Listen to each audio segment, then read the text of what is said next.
Oh, and we love Green Bay, and I have to tell you, you have a really properly run team. Don't we agree? And Tom Brady's a great friend of mine from New England, okay? But he said you have a great quarterback. That's nice, right? When Tom Brady says it, that's nice. And Tom is a terrific guy, and he really does. He says the team is a great, really well-run team. So for whatever that's worth, that's nice. Sit down, everybody. Let's have a little fun. Let's have a little fun. Thank you very much. I see so many young people in here, but I see a couple of guys my age, right? There's one right there. But I see a couple of guys my age. And I thought we'd do something a little different. We could talk a little bit about success for all the young people. The old people, who knows? Maybe you'll become more successful. Maybe you'll give you, we have thousands of people outside trying to get in. Does anybody want to leave? We'll talk about success. Does anybody want to leave? No, I'm only kidding. But we have a lot of people. We have loudspeakers set up outside because they're hearing. So I really appreciate this incredible turnout. Wisconsin is very important. It's becoming more and more important. We can get there. We have a movement going on. It's an incredible movement. It's a movement like they haven't seen in this country maybe for a long, long time. It's been covered recently on the covers of Time magazine numerous times. It's been covered by everybody. Front page of the New York Times, front page of the Washington Post, front page of everything. And it's an amazing thing to see. If you look, and I was just seeing even this morning, and I've known the statistic for a long time, but workers, people that work very hard, blue-collar workers, for 12 years they haven't had an increase, an effective increase, and it could be a lot longer than that. But, there's a lot of anger out there. There's a lot of anger from people that aren't angry people, but they're upset with the way our country is run. Recently I was interviewed by the New York Times and to an extent to the Washington Post, and they were asking me different foreign policy questions. And one of the things that was brought up was NATO. Now, I'm an entrepreneur. I've been very, very successful. I built a great, great company. I posted numbers that were incredible numbers and all of that stuff. But, I haven't been big into NATO, but we also have instincts and we also have common sense. And I have, studied it over the years and certainly read a lot about it. And I said, it's obsolete. And it is. It's obsolete. It's 68 years old. It was done at a different time. It was done at a time when you had the Soviet Union, which was different than Russia. It was bigger than Russia, and Russia's plenty of problem, but the Soviet Union was a bigger problem. And it was done before terrorism as we know it today. And I said, it's obsolete. And I said, we pay too much. Our country pays too much because a lot of you kids are going to go out looking for jobs. We don't have good jobs anymore. Our economy is all of our good stuff is being taken. It's being taken over by China. The great jobs are being taken over by Mexico. You look at Nabisco, you look at Carrier Air Conditioner, you look at Ford. They're moving into Mexico. And I said, look, with NATO and with so many other things, we pay too much. We're paying for such a big proportion. We have about 28 countries in NATO, and we're paying a far disproportionate share. Well, we owe $19 trillion as a country. We owe $19 trillion. We made a terrible, terrible budget deal, like a disgusting budget deal, a budget deal that gave Obama, gave people coming in from Syria, gave people coming in, illegal immigration, all of the funding they need, and we get nothing out of it. I don't get why we made the deal. But we made it, but we're not going to make deals like that anymore. But what happens is we're not keeping our great jobs. And frankly, from the standpoint of all of the youth that I see before me, when you graduate from this great college, I just met the heads of your college, and they're amazing people, and they love this place. And I could just see by the way they were talking, they have such pride in it. But when you graduate, you want to get great jobs. You don't want to get bad jobs, what they call bad jobs. And even the people that talk about employment in this country, they agree that it's bad jobs. That's what we have now. We don't have the good jobs anymore. We have the bad jobs. And we don't want the bad jobs because the good jobs are away. They're not in this country. And, they talk about a 5% unemployment rate. That was a statistic that was devised in terms of the way they devised the number and come to the number, the final conclusion. That was arrived at very, very simply. That was arrived at so that presidents and politicians look good. It bears no relation. In fact, when you say a 5% unemployment rate, they even say it's less. But that doesn't count all the people that looked and gave up looking for jobs. And you folks understand what I'm talking about. I do so many college tours now. This is different for me because 8 months ago, I wasn't a politician. I like that just great. I never thought I'd be a politician. I can't believe I'm doing this, to be honest with you. I dealt with politicians all my life. The last thing I wanted to do is be a politician. But we also want to make America great again. We're going to make America great again. It's not even a question. We're going to make America great again. And that's why I'm doing it. And so I look at what's happening, and I looked at what's happening just with one example, NATO, the billions of dollars that we spend, all of that money that we spend, and other countries are taking advantage of us. They're just taking advantage. They're not putting up their fair share. You look at the United Nations, same thing. I mean, what do we ever get out of the United Nations? You ever hear that the United Nations solved the problem? It's become a political hornet's nest. We spend a fortune on it, disproportionate, always disproportionate. You know, it's never disproportionate in our favor. It's always disproportionate, where the United States pays much more than anybody else, even though other people benefit much more than we do. So we're going to get it stopped. We're going to get it stopped. And this is so important, what's happening now. And I'm here for the week. And I've got a lot of stops. We had a great time yesterday at CNN. We did a town hall last night, which was well received and well reviewed. We have another one today, and we have another one on Monday with Sean Hannity. And we have a lot of different things planned. But I'm going to be here for a period of the week. I have many friends in Wisconsin. I fully understand Wisconsin. I wouldn't say that your governor loves me because, no, I knocked him out. I mean, you know, he endorsed Lion Ted Cruz. Lion Ted. Lion. He's a liar. Ooh. Bible high. Bible high. Puts it down and then he lies. You know, he's a liar. I never met a liar like him. I met a lot tougher people than him, but I never met a guy that lied as much. Remember what he did to Ben Carson in Iowa? Ben has left the race. He has left the race. This is during the election day. The votes are being cast. Ben has left the race. And, you know, a lot of those people voted for Cruz. And then after the election was over, he called Ben. Oh, Ben, I didn't know anything about it. I didn't know, but I'd like to apologize. Oh, great. That makes you feel better, right? No, I've never quite seen it. These politicians are bad dudes, right? I mean, they're bad. What? What is? I think that was a positive. Oh, okay. I thought that was, I know, I thought that was a positive statement. I said, oh, no, not another agitator. I call them agitators as opposed to protesters. Protesters are fine. Agitators are people that do it sort of semi-professionally. And we have some professionals also. But we're doing well. We have millions of votes more than Cruz, millions of votes more than Kasich. Yesterday was certified, the numbers were certified in Missouri, so we won Missouri also. You know, they had a recount in Missouri, which we won, and now it was just certified. We actually got 300 and something more votes, which didn't matter because we won the state, but we won Missouri. We had an interesting one, but we won Louisiana, but because of the, let's call it politics. Let's not use any word other than politics. But I get less votes. I win. How would you like to be in a position like this? You go out, you campaign, you go around, you make speeches. I made a lot of speeches in Louisiana. The final speech was amazing. We were at an airport. We were at a hangar. The hangar was like for massive airplanes, like 747s. The place was packed. And what did I do? I won. And then I found out, even though I won, I get less delegates than the guy that doesn't win. You think that's fair? I mean, honestly, you think it's fair? Somebody said, well, you have to know. You don't have to know anything. I got the most votes. I should win. I mean, it's very simple. I got the most votes, and I didn't get the most delegates, right? So the Republican Party hasn't treated me properly, in my opinion, and they haven't treated me fairly. But I've got millions of more votes, and we have a movement going on.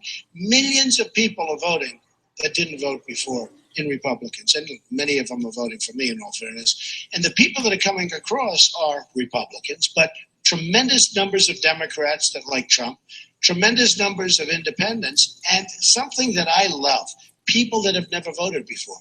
People that have never voted before because they've never had anybody they wanted to vote for. We're getting tremendous numbers of, I didn't know there were so many people. But when I do handshaking and signings and things, I tell you what, every 20th person says to me, Mr. Trump, I've never voted before. And these are 30-year-old people, 40, 50, 60, 70, 80. In Tennessee, we had one that was 93 years old, a woman. so beautiful. She was an incredible woman, so beautifully dressed, everything. And she had a Trump sticker right on her dress. And I said, that's unbelievable. And she's 93, and everybody knew about it. It's actually a big story in Tennessee. And she said she's voting for the first time because she really believes in what I'm saying. And what I'm saying is borders, and I'm strengthening the military and taking care of our vets. Our vets are being treated horribly, folks. I mean, without our vets, we would be nowhere. They're being treated horribly. But all of these things, and millions and millions of people are coming in and voting in the Republican primaries. Some of the states are up 102 and 107%. I saw two of them. Massachusetts was up, way up, and that was, I got almost 50% of the vote. Remember, when I get 50% or 48%, but there are 7 or 8 or 10 people running, that's pretty amazing. You know, somebody said, he doesn't break. I watch some of these pundits on television. It's so sad to watch them, you know, because the hatred is just, I watch this guy Krauthammer. He doesn't get 50%. He doesn't break 50%. I watch Karl Rove. He always talks about he's not breaking 50%. Well, it's hard to break 50% when you have 17 people running, okay? I can't explain it to these people. You know, when you have 17 people, we started off with 17, actually, truly 18, but they were 17. And of the 17, I mean, you had senators, you had governors, you have guys like Ben Carson, who's a fantastic guy, who's a very accomplished guy, and he's running, and Carly is running. And, you know, but you had 17 really accomplished people, most of them politicians, most of them governors and senators. And they're going to have their 3%, their 4%. You had Lindsey Graham. You had all of these people, and they're taking votes.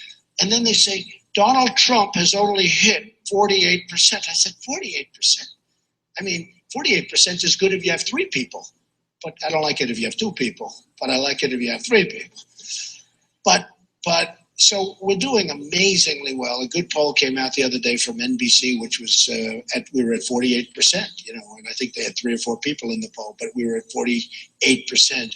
So it's going really well. Wisconsin is really important because if we win Wisconsin, I think it's going to be very close. We're going to do really well in New York. We're going to do really well in New Jersey. I think we're going to do great in Pennsylvania. I went to school in Pennsylvania, the Wharton School of Finance. And I think we're going to do fantastically there.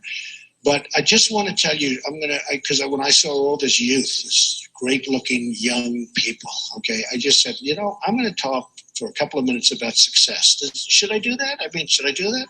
Or do you want to hear about this boring politics, right? Should I talk about a little bit?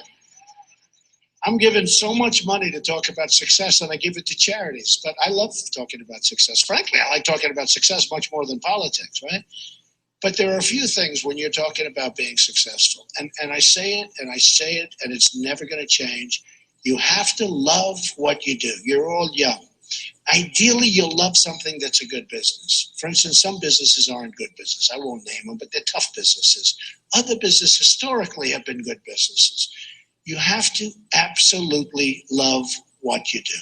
Ideally, love what you do in a good business, but you know what? If it's not necessarily that good, the loving is more important than having that good business. Some people want to be teachers. I mean, some of the happiest people and the most successful people that I know are people that aren't the richest at all. They don't make it all the most money. They're teachers, they're scientists. I know people that are scientists that are like, they can't wait to get to work. They can't wait. Policemen, you know, our police departments are I think, terribly disrespected. I think they're not given the credit for the great job they do. I have to be honest.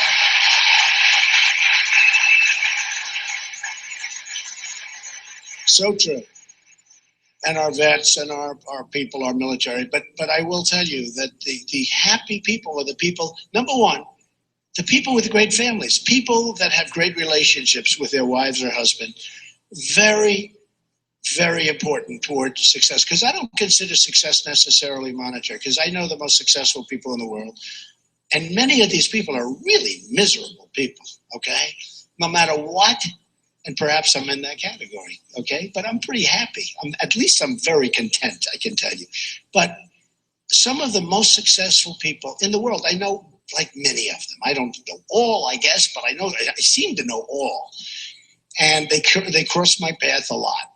And they're not necessarily happy people. They're very wealthy people, but they're, in many cases, extremely unhappy. Now, with all of that, I don't want to talk you out of things because we're talking about success. Most people think success is measured in the form of monetary success. It's not really. I mean, to me, a successful person who has a great family, who loves the family, loves the children, and the children love him or her, to me, that's a much more successful person than a person that's made $1 billion or $10 billion and is miserable and doesn't have a good family and nobody likes the person. And, you know, I've seen them. I think I've seen every type of person there is that God created, if you want to know the truth. And the people are the happiest are not necessarily the people who are the wealthiest, okay? But in terms of monetary success, it does make life easier. You don't have to worry about food and housing and education and sickness. Your doctors, you go to the best doctors, and hopefully that solves the problems. But it does make life easier. And I tell so many stories about different types of people. For instance, you got to love what you do. You're going to never, ever quit or give up. Never quit. You're going to be so close. My father used to tell a story. He thought it was funny, but I actually thought it was more of a lesson. He viewed it as funny. And it was about a man who loved the cola business. He loved, soft drinks. That's what he loved. He just loved the business. Isn't it strange how people like different businesses? Look at all these geniuses, the heads of your college. And I think you like this better than politics too. Don't we like this better? This politics, oh. So what happens is he loved the cola business. And he founded a company. It was called 3-Up. And my father would tell this story. He'd laugh, but I'd listen and I'd say, I don't want to laugh. It's a lesson. And he found his company, 3-Up. And he was very proud, but the company wasn't making it, didn't work, and he gave up, and it was just no good, and it went out of business. But he never wanted to quit. And he did another one. It was 4-Up. And he did 5-Up. And he did 6-Up, and they would all fail. And he just kept failing, and finally he gave up. And my father would say, if he only came up, if he just worked a little bit harder, just one more, he would have had 7-Up, and he would have been a tremendous success. And I laugh because I think of my father telling me that story. And we viewed it differently. And what I viewed it is not as comedy. I viewed it as never, ever give up. Just never give up. You can't. I view another word that you never hear when you're talking about success, and that's momentum. Some people, and you have to know about yourself. You have to know about momentum. Some people have a great momentum. It's even like me on the campaign trail. I took off 3 or 4 days, which is a lot because I've been going for months without any. A lot of people say, unlike Jeb, you have very high energy, right? It's true. But you take 3 or 4 days off, and that first day or two back, it's like, you got to get going. You got to get going. It's almost like, don't take any time off. Vacation. If you want vacations, you're not really in the right business. I hardly ever take time off because I love what I'm doing, whether it's my business or whether it's now this. We're going to make America great again. And whether it's this, no matter what. But the word momentum is a very important word, and you have to understand it, and you have to understand how to think about momentum. And it's a word you never hear when you hear about success, but it's so important. And what happens is there was a man named William Levitt. And I had great respect for him. He was a great real estate person.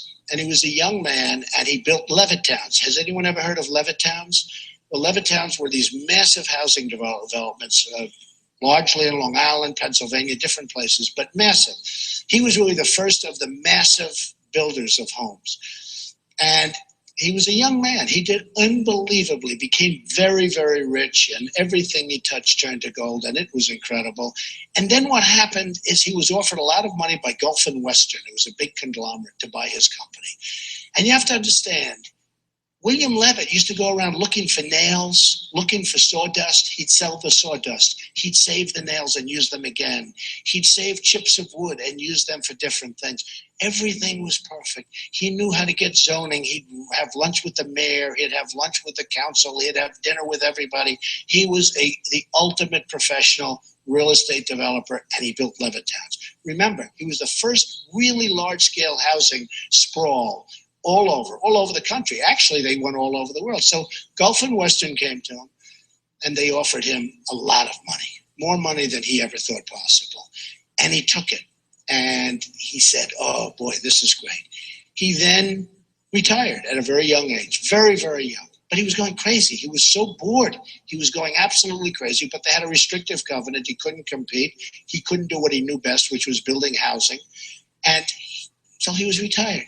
He moved to the south of France. He bought a magnificent yacht.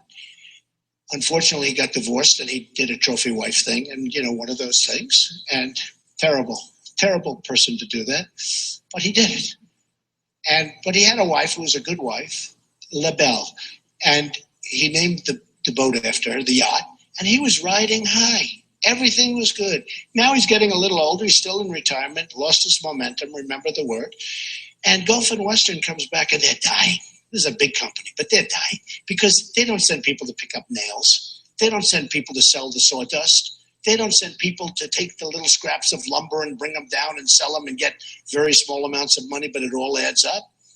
And they're losing their shirt with this company they bought. They couldn't get zoning because they don't take the mayor out to dinner and they don't do the things that you have to do. And they couldn't get zoning. They had all this land. They went crazy with buying land and they couldn't sell the company because it was a mess. And they destroyed the company. And they went to William Levin and they said, we'd love to sell you the company back. And he said, I think it was about 12 years. He was out. Okay, lost that, whatever it is. And after 12 years, they came to him. They said, we'd love to sell you the company back. Would you have any interest? Yes, I would. I'd love to buy it back. So he bought this big company back, bigger than what he sold. He had all this land that was unzoned and all. And he worked like crazy. He worked 24 hours a day. Work. And he went bankrupt, out of business, totally bankrupt. The biggest, he went bankrupt. And by this time, he was an old guy. And I was at a party, and I was the new hot guy in New York. I was doing great with real estate, and I was on the covers of Business Week magazine and Fortune magazine. I was doing really well. And there was a man named Steve Ross that a lot of you folks would know from Warner Communications. And he was a hot guy in entertainment. He built Time Warner, and he was a great guy. Passed away from cancer, unfortunately, but he was an amazing guy, one of the great people in the history of the entertainment business. And he was giving a cocktail party. He had 50 people on his Fifth Avenue apartment. And I walk into the apartment. I was invited. And I see 50 people, and most of them are in the entertainment business. And I saw one person, pretty old guy, and he was sitting in the corner, and his name was William Levin. And I went over to him because I was attracted to him because he was in my business. I didn't care about the entertainment people. I cared about him. And I said, Mr. Levin, how are you doing? Donald Trump. He said, yes, I know.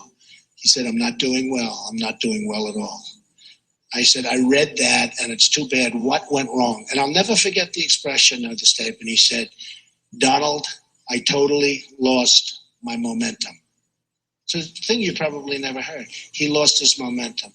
He took that time off. He came back, and it was a different world, and he lost his momentum. Now, the real lesson there is you have to know if you've lost your momentum so that you don't get hurt. And it's just something that I talk about because it's so different. And I watched him sitting in this corner. I don't even know why he was there because he was no longer successful. But I guess Steve knew him and respected him for what he had accomplished, because what he had accomplished was amazing. He was the forerunner to so many massive developments that you see all over. But he said, I lost my momentum, Donald. I lost my momentum. I've never, ever forgotten those words. And I've always remembered them. And what you want to do is you want to keep going, keep going, keep going. But if you think you lost your momentum, slow down and refocus on maybe something else, because it's so important to keep the momentum going. Okay? So important. So that's one of the many, many elements or stories. And one quick one that we also talk about and that I talk about, there's a certain amount of luck. Does anybody believe in luck? Just raise your hand. Who believes that some people are luckier than others, right? So I have a friend who's just an unlucky guy. Just an unlucky guy. He's smart. He went to the Wharton School of Finance. He's a brilliant guy, but he's always been unlucky. And no matter what happens, it just works that way. And he never really succeeded. And you'll find when you become very successful, the people that you will like best are the people that are less successful than you. Because when you go to a table, you can tell them all these wonderful stories and they'll sit back and listen. Does that make sense to you? Okay. Always be around unsuccessful people because everybody will respect you. Do you understand that? Anyway, but this guy, he had a thing and he was just like struck. He was unlucky. And no matter what he did, I call him injury bound, or he was just always something would happen. So he'd be injured. I say, what happened? I broke my shoulder. How did you break your shoulder? Are you a football player? He goes, no, I slipped, I went down the stairs. So he's in the hospital and he's recovering in Long Island, and he comes back and he's being driven back. And again, he's always injured. He's injury prone. You know the expression, some people are injury prone. Is anybody in this room injury prone? Don't raise your hand. I don't even want to see it. Don't do it because you'll convince yourself. Stand up back there. Are you really injury prone? Well, you're a big, strong guy. Are you a football player or something? Huh? You are? Ah, come on. Okay, here's what you do. Tell yourself you're not injury prone. Sit down, okay? Look at the size of that guy. How can he be injury prone? Looks like he's on the Green Bay Packers. I mean, give me a break. But this guy was totally injury prone. No matter what happened, totally injury prone. And he'd always be ill. I'd call his wife and she'd say, oh no, he's very sick. What's wrong with him? And he'd say, tell me something. I'd say, all right. So he had a broken shoulder and now he's coming home. Think of this. He's coming home from the hospital and he's riding on the Long Island Expressway, which is the longest parking lot in the world, by the way. He's riding on because it's so crowded. He's riding on the Long Island Expressway and an 18-wheeler hits the signs that say to New York City, 10 miles, right? Knocks over a sign. Think of this. He didn't even get hit by the truck. He got hit by a sign. And I call up to make sure he's okay from the previous injury. And the wife says, no, we were taking him home. And what happened is the big truck hit the big sign, the big stanchion, and the sign came down on the road and it hit his car. And now he's really in trouble. And now he's back in the hospital. Well, just like that, there is a certain amount of luck. But the greatest story to me is Gary Player. Gary Player was a golfer, a great golfer, one of the great golfers of all time. And they used to say he's diminutive. He was small. He worked harder than any human being. He worked harder than any other golfer, but he was a small guy. But he hit it good. He hit it far. Great golfer. Everybody's heard of Gary Player from South Africa. Still a great guy. He's always kept himself in shape. I saw him the other day. He's like 80 years old. He's phenomenal. He still looks like he did 20 years ago. But Gary Player worked hard. And he was the first time, maybe I've heard it again, but he was the one, the harder I work, the luckier I get. That was Gary Player. He worked so hard. And they'd say to him, he'd win the U.S. Open. And they say, where are you going tonight? I'm going to practice. I mean, he just won a tournament and he's going to practice. And I have seen people that work really, really hard. They create to a certain extent, because I do believe there could be something with the whole luck thing. But there are people that work hard. Remember that expression, the harder I work, the luckier I get. The harder he worked, he got stronger, longer. He practiced putting, he practiced chipping. The guy was unbelievable. He won 18 majors, senior and regular. He won like 175 tournaments worldwide, which I think is the record. But he was a hard worker. And he used to say, they'd ask, how do you do this? How are you so successful? He says, well, the harder I work, the luckier I get. And I just think it's a great thing for all of the young people out here and the older people. Hey, I'm still working just as hard. I think I work hard. I think I'm working harder in the last 8 months than I've ever worked before in my life. Believe me, but I enjoy it. You have to really work. The harder you work, remember, the harder you work, the luckier you get. So just remember those few little things. Momentum, love what you do, always love what you do. Always. One final story on success, because I think it's a great thing. I have a friend who's a guy who was born to a very, very successful Wall Street baron. And the Wall Street baron is a vicious, ruthless, horrible human being, okay? You would not like him for dinner. You'd respect him, but you wouldn't like him. And most of the people in the room would know who he is. One of the big barons of Wall Street. Very, very smart, very vicious, Very ruthless, more so than you'd ever see in a movie. You know, they can't make movies about guys like this. And he had a son who's a really nice guy. I have no idea how he produced this son. This son is the nicest human being. And the son was in the father's firm on Wall Street, and the firm is a massive firm. And he was unable to compete really with all the young guns in the firm. And the father sort of understood it, loved his son, but drove his son really terribly. And what happened is the son is at a club. He's a member of a country club out in Westchester. And they were doing a major, major renovation of the clubhouse and the greens and the golf course, a big, big renovation. And people sort of semi-felt sorry for him almost. And they put him in charge. And he was fantastic. He was there at 6 in the morning and 5 in the morning, and he wouldn't leave till 9 in the evening. And the job came in under budget, ahead of schedule. The job turned out to be 10 times better than if you have any questions. I said, he's got to get out of the firm. He's got to get out from those killers. And he wouldn't leave. And I met with him, and I met with him and his wife, and not so long ago. And I said, so what are you going to do? He said, I've got to stay with the firm. I said, you're making a huge mistake. 2 years later, he left the firm. He opened a construction company. He can never do what his father did, but he's so happy. He's doing nicely. He's happy. His family loves him again. They couldn't stand him. He was a miserable, unhappy guy. He could not compete. And he now goes around and renovates buildings. And he's the happiest guy in the world. And in his own way, his father's too tough to say it, but in his own way, his father is proud of what the son is doing. So I only say, really, love what you do and remember those other little things I told you, okay? So that's enough of success. Do we agree? Do we agree? Is that okay, Mr. Instructors? Okay? I wanted to go into it.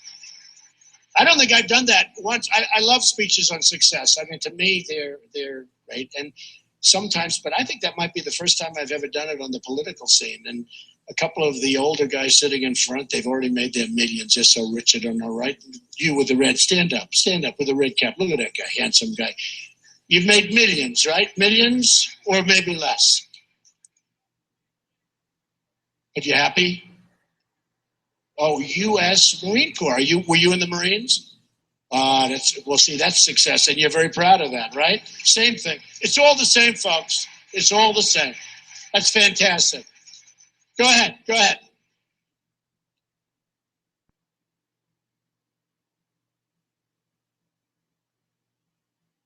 Right. Well, a lot of people are asking that question. And he said something. He said when he was working and when he was not working, he had to go and work, no matter what. Even if it was part-time, you had to supplement your income. Now you have people that aren't working. Look, it's all about incentive. People have to want to go out. We have no incentive in our country anymore. We're losing in every way. We're losing in that way because we have so many people that don't want to work. We have so many people that, if given the right incentive, would love to work. They'd love to do it. We don't have incentives anymore. We don't have spirit anymore. Our country doesn't have spirit. We lose in so many ways. Sit down. Thank you very much. I'll give you an example. When Scott Walker came out and ran for president, he was expected to win. I mean, during the course of my term, Jeb Bush expected to win. Gone, right? Scott Walker expected to win. Gone. Rand Paul expected to win. Gone.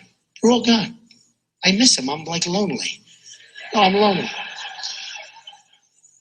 And during debates, we had 11 or 12 debates. And during the debates, every single debate that I participated in, I've been at the center. The center means that you're number one. And I used to say to CNN and Fox and the people that would have the debates, I'd say, well, are you going to announce that center is number one? No, we don't do that. Why? Because nobody knows that. But some of them would do. But I was at the center. And I debated these people. And I guess won the debates because every single poll, they have debate polls. They have polls on everything. One thing, I think I've made polls hot. You know, I think I really have. Nobody used to talk about polls. Now everybody talks about polls. But every single online poll that they had, Drudge, who's a fantastic guy, by the way, Drudge, They have a Drudge poll. They have a Time magazine poll. They had many polls. And they'd have who won the debate. And I won the debate. And I would win I think every single one of them I won, according to the online polls. And the last poll, my wife said to me, the last debate, she said, will you do me a favor? Be presidential. Don't be so vicious. Don't be so hard. Don't call him Little Marco. Don't call him low energy Jeb. Be nice. I said, but if I'm nice, I'll be presidential, but I'm going to lose, right? I mean, I'm going to lose. And they were hitting me with everything. And the bottom line is the last debate I said, in fact, Ivanka called me and my wife called me. They said, be presidential. I said, so what happens when they come and they say really nasty things and they lie and we don't care, be presidential. So I was pretty presidential in the last debate. Now, I actually thought that the other debates were much better. Personally, I think they were much more interesting. But I was presidential and I won that debate too. So you can win them all different ways. But look, we have a country that is in a lot of trouble. We have people that are running that won't do a great job. I'm telling you, Hillary's a disaster. Hillary's a disaster. Hillary Clinton will be a disaster. A disaster as president, and I will beat Hillary. Ted cannot beat Hillary. He will not be able to beat her with a strident manner. He will not be able to beat Hillary. And believe me, the one person she doesn't want to run, and I know this for a fact, the one person she does not want to run against is Donald Trump. But the one person, you know, a little while ago, a couple of months ago, she hit me with something. Even today, she put an ad in. Did you see the ad? It's a New York City ad. It's talking about New York. Except for one problem. She used a sign that's on Pennsylvania Avenue. I'm building a big hotel on Pennsylvania Avenue, big, beautiful hotel on Pennsylvania Avenue. You know why I'm building it? Because if for some reason this doesn't work out, I'm going to live in Pennsylvania Avenue no matter what happens. I don't care, okay? I don't care. Now, I'm building a big, and she's got the sign. She's talking about New York, but she's got the sign on Pennsylvania Avenue, which is sort of an interesting thing. Hillary's not going to win. Hillary's got so many problems. And she's created so many problems. You look at Libya, you look at what's going on there. You know that ISIS, people don't talk about this. The press, I don't think they want to write again about it because it's so bad. Libya, the oil is taken by ISIS. ISIS has the oil. So we had Gaddafi with the oil, and that was bad, but at least he killed terrorists, right? Now we have Libya taking the oil. We have Libya is massive amounts of oil is going out. Why are we stopping this? Why do we allow this to happen? So ISIS has the oil. ISIS has some of the Iraq oil. They have some of the Syria oil. They don't have that much oil in Syria, but they have what they have. But you see what's going on. And you say, how is it possible that this isn't stopped? Can you imagine General Douglas MacArthur or General George Patton saying, we can't do anything about it? We lose at everything. We lose with our military. We can't beat ISIS. We can't beat ISIS. We lose on education. Common Core is a disaster, by the way. It's a disaster. We have to bring education locally. We lose with healthcare. Obamacare is horrendous. Premiums are up 35, 45, 55%. The deductibles are so high you'll never get to use it. We lose with everything. Our Second Amendment is totally under siege, which we're not going to allow to happen. We lose with everything. And when I watched Scott Walker endorse yesterday, although a lot of people didn't hear too much about his endorsement because of my manager, and I looked at the tapes, I say, I don't know, am I wrong? I looked at, raise your hand, did anything look very, strident? Did anything look, did everybody see that tape? Raise your hand if you saw that tape yesterday. Well, that's not that many people because it's a big story. How many thought it looked terrible, what he did? I mean, to me, he was breaking up. She's grabbing me. Did anybody think it was really terrible? Where he should be fired, lose his job? No, you know what I mean, right? They wanted me to fire him and destroy him and lose his job. Does anybody, okay, so a lot of people saw the tape. Who thought that it was terrible what he did? It's like it was a horrible thing what happened. I don't get it. We have people whose heads are being chopped off because they're Christian and for other reasons in Syria, all over the Middle East. We have people that are being drowned in cages, 50 at a time, in big steel cages. They're being dropped into the waters and lifted up an hour later. And I'm trying to figure out. And then you have Ted Cruz. He should be fired. I say, why? I don't do that. I'm loyal. He did a good job. Now, the girl made statements. Actually, she made some terrible statements because she said that she was, I could read. Should I read the statement? Should I read? Does anybody want me to read it? Huh? Yes? I'll just read it quickly. Listen to this. This young woman, reporter, who shouldn't have been where she was, and she grabbed me twice. She said, I was jolted backwards. She wasn't, right? Did anyone disagree? Someone had grabbed me tightly by the arm and yanked me down. Did she go down? Did she even go a little down, like a couple of inches? Did she have any facial expression? If I bring one of these big, strong guys up here, of which we have a lot in this room, that's called Wisconsin, right? Strong. Hey, if I bring a Green Bay Packer up here, and if I give him a whack, he's going to go, and then he'll knock the hell out of you, right? After he recovers from shock. But you know, you have there's no facial expression, no nothing. So she said, this is the exact quote. I was jolted backwards. Someone had grabbed me tightly by the arm and yanked me down. She didn't go down. I almost fell to the ground. She didn't almost fall to the ground, but was able to maintain my balance nonetheless. But I was shaken. Then she goes, campaign managers aren't supposed to try to forcefully throw reporters to the ground. He didn't do that. And they put out a warrant. I mean, what kind of a country are we in to destroy somebody? And what kind of a country are we in when they go to Kasich? What would you do? I would fire him. They go to Ted Cruz. I would fire him. Folks, as your president, you need somebody that's going to be loyal to the country and to yourselves. You need somebody that's going to fight you. Now, if she really did go down, if he did something like that, he would have been fired before she ever got up. Okay? That I can tell you. If she were, if this stuff were so, I would have, but I looked at the tape. And I'm trying to figure it out. So all of the people that saw the tape, do we agree with this? Does anybody disagree? Could you stand up if you disagree with me? Because most of you saw it. Not one person in the room. It's a very, very, and that's risky for me to do. You know, when I do that, the whole room stands up.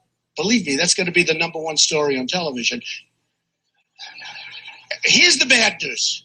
Because I have a room loaded with people and nobody stood up, it won't even be on television, right, folks? They won't even talk about it. They won't even talk about it. So I want to tell you a little bit about Wisconsin because people don't understand. And I wouldn't have done this except Scott. I've done it twice now. I did it when he got out of the race because, you know, everyone thought he was doing a good job as governor. And then what happened is didn't work out to be so good. And when I gave the numbers, he went from 22 or 24% down to 0 and he quit the race. He was one of the first people to quit. And I wouldn't do this except that he endorsed this guy, Cruz. And Cruz would be a terrible president. Okay. So, but he endorsed Cruz. So let me give you the story on Wisconsin. And by the way, Scott Walker was up to my office about a year ago, handing me a plaque. He regrets that because I actually supported him. I gave him a lot of money, like $50,000 or $100,000 for his campaign or something. I gave him a lot. I don't know what it was, but it was a lot in that vicinity.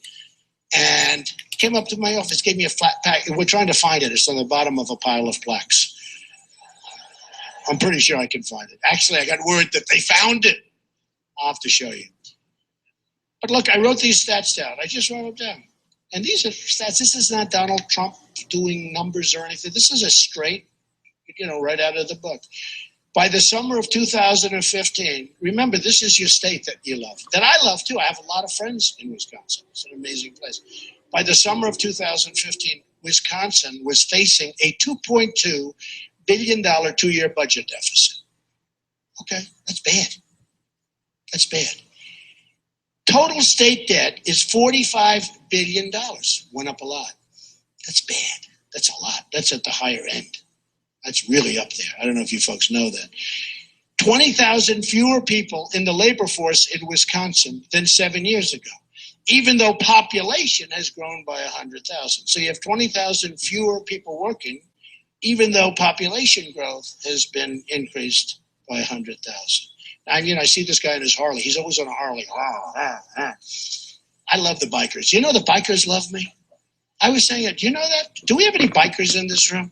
The bikers, right? The bikers love Trump. I went to Hilton Head and a couple of other, there were hundreds and hundreds of bikers.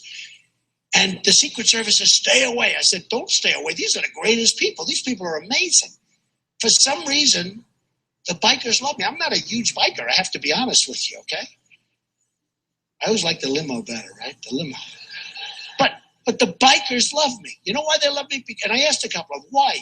They say security, military, borders. You're the only guy that's going to do it. Sheriff Joe Arpaio from, as you know, from Arizona, the toughest. He endorsed me. Nobody tougher on the borders than Sheriff Joe. He endorsed me. So many people endorsed me. Such great endorsement. Okay. 800,000 food stamp recipients. Middle class hit hard due to job loss of manufacturing, the job loss. Now, both Ted Cruz and your governor and Kasich are trying to approve TPP. Kasich approved NAFTA. He was a congressman. He raised his hand. NAFTA has been a disaster for Wisconsin. It's been a disaster for the whole United States. We have lost so many companies and so many jobs. Wisconsin has lost 15,000 net jobs to Mexico. You know about that, right? Do you feel that? Can you feel it? Right? When I say that, that's a hell of a number. Since NAFTA, 15,000 jobs. 70,000 jobs you've lost to China. 100,000 illegal immigrants living in Wisconsin costing taxpayers $883 million a year. Oh, this is out of the books. I mean, you know, $883 million per year. Now, what happened is everybody thought Scott Walker was tough and doing a good job. And, you know, he was fighting people and always fighting. It's better if you could do it without the fighting so much. You know, it's wonderful to fight. Let's fight. But, you know, how many times can you fight? I looked at your Capitol. Every time they're throwing, you're going crazy. It'd be cooler if you could get better results. How about getting a better result without the fighting? Wouldn't that be nice? It's like in New Hampshire. I spent $2 million and won. Jeb Bush spent $48 million and got beaten badly. Don't you want me as your president? Isn't that true? You know, I mean, I think, right? But Scott Walker was doing really well. He was leading the pack, and I couldn't hit him because I'm a counterpuncher. I cannot do it because I'm actually a nice person. I cannot hit a person first. I've got to let them hit me first. So I was going along, and I was really nice to Scott Walker. And then one of his people, they had a fundraiser, and he was calling me names. Come on to the Scott Walker fundraiser. And I was so happy to hear it. And he called me really terrible names, said horrible things about me, and they had a fundraiser. And I said, Scott, your people shouldn't say that. They just shouldn't say it. And I did my number. I did basically what I'm doing now, except with much more vigor, okay? And within a matter of weeks, he was gone because nobody knew that. I'm sure a lot of the people in the audience didn't know these statistics, okay? But they're no good. They're no good. Wisconsin's in the middle of the pack in terms of states from around the area. Wisconsin's not doing well. So he would have been better off if he didn't endorse Ted Cruz, because now I'm just letting out facts that nobody would have even known. I'm telling you, nobody even knows these facts. So winning Wisconsin is very important. On April 5th, you have the date. I hope you'll understand that this is a very important thing because I have far more delegates than anybody else. Do you ever hear Cruz get up and say, I'm the only one that's proven that I can beat Donald Trump. I beat him here. I won last night on the town hall. He said, we won the state of Utah in a tremendous victory. He didn't say that the same night I won the state of Arizona and got many, many more delegates, right? He didn't say it. He said, I'm the only one. So I think I have 21 or 22 states, and he has, 7? But he'll say, I'm the only one. I've proven, and he uses this expression, I've proven time and time again that I can beat Donald Trump. I've killed this guy. I've killed him. I mean, it's really incredible. So, lying Ted. He's lying Ted. But here's the thing. It's a very unfair situation, though, because as I said before, getting to the 1237 delegates is, and by the way, Missouri just came in and it was certified I won Missouri. That happened yesterday. So they were actually going over the numbers. He was supposed to win Missouri, so probably they went over the numbers. But he was supposed to win Missouri, so probably when I won, they said, oh, we want a recount. So they had a recount. You know what happened? They found more than 300 more votes for me. So anyway, so I won the state of Missouri, so that's good. And we picked up, I think, an extra 12 or so delegates, which is great. And they're great people. And I thought I'd win there. You know, I was told that I was going to lose there. I was told I was going to lose South Carolina. I won in a landslide. I was told that I wouldn't win in New Hampshire. We won in a landslide. I was told that Nevada would be very, very difficult for me to win. I won in a landslide. And by the way, in the polls, I won all of the Hispanic. I won the Hispanic by a lot, you know, because the Hispanics, they want jobs. They want jobs to come into our country. They're smart. And one poll had me 25% with African Americans. And one of the announcers said, if Trump got 25% with African Americans, this election is over. You might as well not even have it. He wins. And I think I'll do great with African Americans. So we're going to have something special. But really important is next week on Tuesday, the 5th, to get out and to vote. Because a movement is only a movement if the movement ends in greatness, meaning ends in making sure that our country really becomes great again. And we have so much room. When I told you about NATO, when I told you about the United Nations, when I tell you about the waste, fraud, and abuse all over the place, when I tell you these other candidates, they want to knock out your Social Security, they want to knock out your Medicare. You know, Medicare is a program that works. There's a lot of waste, fraud, and abuse, but it's a program that works. These people want to knock it out. I want to make our country rich again so that we can have it without knocking it out and without doing anything to it other than running it better. So I just want to say that it's an honor to be here. I love the school. The school is beautiful. And I want to thank you. I want to thank everybody for allowing us to use the auditorium. I wish you had a much bigger auditorium so we could take care of all the thousands of people outside, but that'll be next time, right? But go out, do a fantastic job for yourselves, especially the young folks. And just remember this, we have a country that doesn't win anymore. If I'm elected president, we're going to win, win, win. We're going to win so much. I jokingly say, we're going to win so much, you're going to get absolutely sick and tired of it. You're going to say, please, please, Mr. President, we can't stand it. We're winning too much. And I'm going to say, sorry, folks, we're going to keep winning because we're going to make America great again, okay? So I love you all, and go out and do a great job, and good luck with your lives. Good luck with your lives. Thank you. Great school. Thank you. Thank you very much. Thank you so much for tuning in, guys. I want to let you know one quick thing. Please check, I think it's like the fourth video I did, or the 4 videos back, I should say, where Saudi Arabia admits they have nuclear weapons. Please make sure people see this, because our government is lying to us about knowing everything about what they are doing, their motives, just everything with that. I know I'm going to stumble with my words, but I'm in pain right now, and I'm just trying to really focus on, you know, getting this information out to you guys and having you see the truth and what's really going on.